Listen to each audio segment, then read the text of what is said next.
Tuesday. We have a few days before we leave and hop on a plane, but we are no longer in our house. We're currently sitting in the hotel bathroom because we are one room in it as a family this week.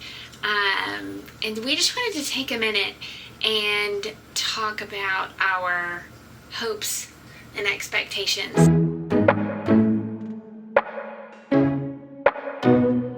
We talked about not wanting to have a lot of expectations for this trip. I think it's important, when I was thinking through how I wanted to approach this, that we have an intention set, so we kind of know where we're going and keep in front of us why we're doing this. So I think probably the easiest one for us to talk about, because we run into this today or run up against this, is what we want for the two of us, like together, out of this trip. Obviously we want to be closer, you want whatever you do in life to bring you closer together, not farther apart. But I think today it was very clear that in order for this to happen and this to be successful, we've really got to dial in our communication. Yeah, we got into an argument today, of course. And it had to do with mild. Oh yeah, it was mild. But it was just, it had to do with schedule and how I wanted to approach videos and I wanted to have notes and a script, not a script, but a sketch of what we're going to do, and I wanted it to kind of be planned out. And the reason I don't want that. Well, the reason is because we're talking about things that I don't think about until we sit down and have a couple therapy time here. And you think about them all the time. So, talking about a specific topic, if it's how am I feeling about whatever, I have no idea, because unless I'm intentional about thinking how am I feeling about that, I don't know. So even today, we were in a little issue about, well, why did I not write down to remind myself? And so we just have a different approach towards most things. And now that we have we're putting a schedule together for ourselves, and how we're going to commit to this. It's just completely different in how we communicate. It is, and what we need. Yeah, and I really, really, really don't like to be organized. Shut up. Oh, okay. Let me start over. I really don't like to be a disappointment. Thank you very much. I do like to be organized. I just don't like lists. And my thought is, if you want a list, make yourself a list. I don't need to make it. It's not for me. It's for you. So, those are just things we both need to know, what do I need to do to meet your expectations? Yeah. And what do I need you to do to meet mine? And so I feel like that is going to be evolving. I think that we will fall into a rhythm. I'll probably develop a little thicker skin. I hope so. As we go through this, not because you're mean. You're not mean. It's just I don't like to be a disappointment, and I try to stay ahead. And so when I fall short, I'm but I tried. I just think so much of what goes on in my head is about the pragmatic parts of whatever we're doing. Right. And when you're not aligned with whatever I'm thinking is well, this is the reasonable, rational steps to take, then it's just a communication failure, because I had not communicated that, and I assume you're on the same page, and rarely are we. Yeah, so that's just something we're going to have to work out and get better at. Maybe your words of affirmation will blossom in this trip. So anyways, that's I think we're aligned in that one. Yeah. And then for our kids, I think you explain it best. I mean, I'm totally with you in how you feel. I think as a dad, the I guess the most normal, maybe not normal, but the way I always thought of a dad a lot of times is they are trying to impart maybe some of their hopes and wishes and desires to their kids. A lot of times it falls into the sports category, so it's I never made it to the majors and I want my kid, so maybe I'm passing that on to them in some version or form of another. And so I think for me, this adventure is my attempt at doing that to my kids, is passing along this adventurous spirit that maybe I had, but I probably didn't, chase it as much as I probably wanted to when I was younger.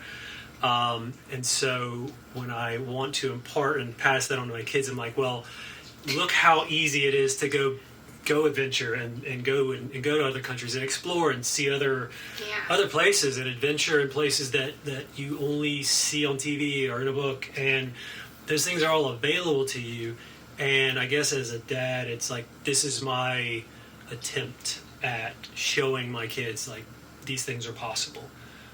So go and run with it. And it's probably going to backfire. It might, and they're all You'd be live crying in like 10 years, like, please don't leave the country. Yeah, they're going to live in a small town together. But I think that's my attempt at what we're doing here and my hope for them. Yeah, and I think, too, it does have to do with, like, climbing mountains and seeing other countries. But I think the heart of it, it's also, like, not having to follow, like, a prescripted life. Like, it doesn't have to be the same.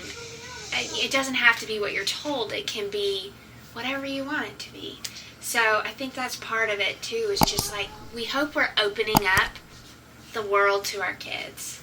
Yeah, I mean, there's a path that we subscribe to. It's like, you go to school, then you go to college, and then you get a job, then you get... And we both did that. Yeah, then you get married, then you have kids, and then... And it's good. You work, and it's fine. And it's there's so many great aspects about that, like, trajectory, because it is very safe and consistent, and we've benefited from it.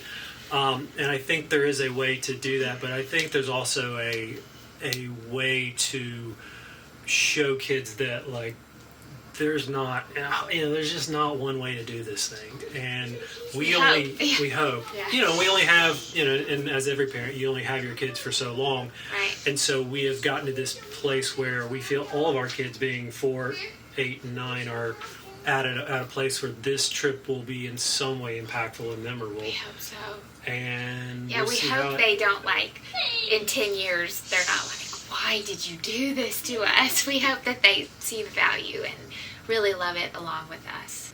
But I hope for myself, 2 things.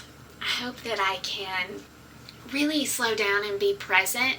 Not just physically slow down, but in my mind, like worrying about, I don't know, what's coming, or looking back and worrying about, what's coming based on what we've been through. All of that stuff. I really hope that I can get to a place. This is not magical to France or where we're going. I think it's just the space, the time, and having less to worry about it being. I hope that really comes. I'm working on that. And then I hope I'm feeling the weight of everyone's emotions. I'm not sure people are, like, piling that on, but my desire is always that things are peaceful and people are enjoying things, and so I'm really hoping I can either carry it or learn to not shoulder it. Mm-hmm. I'm not sure which. Probably, but right now I'm feeling like I need to carry it. So, what about you? Yeah, so for me, I think it's I think this one's hard because I have to make myself think about things like this, because I can tell you in 6 months, like, the plan of what if I wanted to accomplish something, how to do it, but logistically, but mentally, I think the biggest thing for me is kind of reframing, not identity, like I'm having a crisis of identity, but, like, maybe I am. But no, I think it's more about, when you kind of make a list of priorities about who you are as a person, who I am as a person. It's like, my name is Nick, and then second, I am a provider for my family. Mm-hmm. I'm a husband, and then I'm a dad. But always, like, the provider one probably sneaks up there because it does impact my family. So I've been able to rationalize it in my brain that being a provider is really important. And I think this trip, hopefully, it's going to reframe it in some way, because I don't have a job anymore. So I think for me, the hope is to see that, who I or what I identify as a dad and as a spouse. It has to take priority over the kind of provider mode that I've been in for so long. I don't know how this is going to go, but that's what my hope is. Yeah, I mean, I feel like it's a win-win. It's gonna be, as long as we don't lose our minds. That I hope it can only be good. Yeah, I mean, look, I think overall, I keep going back to like this is going to be a 5 or 6 month adventure, and I really hope like the optimism overrides the pessimisms. Yeah, good job. English. And I'm trying to learn French. I know. I really do hope it overrides that idea of looking at everything I did it today. It was like I have not been employed for a couple of days and I've still checked my work email every day. So something's wrong. So I'm hoping that this idea of treating all these days as an adventure and being able to really look at it as what are we going to figure out and find today, I hope that begins to like become a thing for me. Yeah. And not a what are we looking for tomorrow? Right. Because today we're not here. So yeah. So 3 days, 3 or 4 more days. Yeah, when we launch this, we'll be on a plane to Europe and headed to London first. London. Yep, so we'll be in London for a few days. Just to the Queen. Oh yes, and have some tea.